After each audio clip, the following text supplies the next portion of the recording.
So here we have a customer that's having a problem with their tool changer arm. Every time this is a tool change, there's some clunching right in the middle of the travel.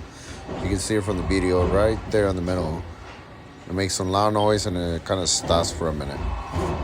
The first thing I did was checking the oil seal right on top of the arm, and it was leaking, it was damaged.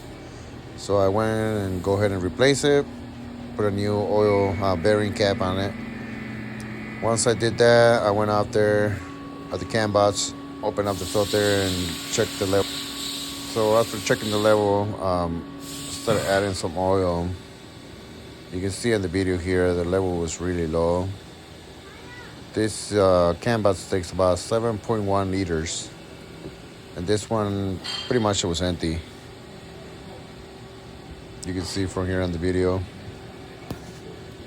Once I pull the zip tie, you can see there's almost no oil in there. So once I finished filling it up, I went down there and started working on the realignment of the arm. I like to do it this way, it's a lot easier. So this is the final check. I'll go ahead and use the zip tie again. It's supposed to be 4 inches from the top. That's how you know the level is full. That's about right there. That's about 4 inches.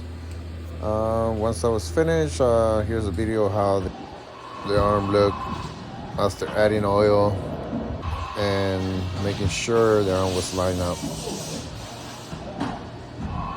So this is the final product. You can see the arm is not making those loud noises or clenching at all. This is how it's supposed to look.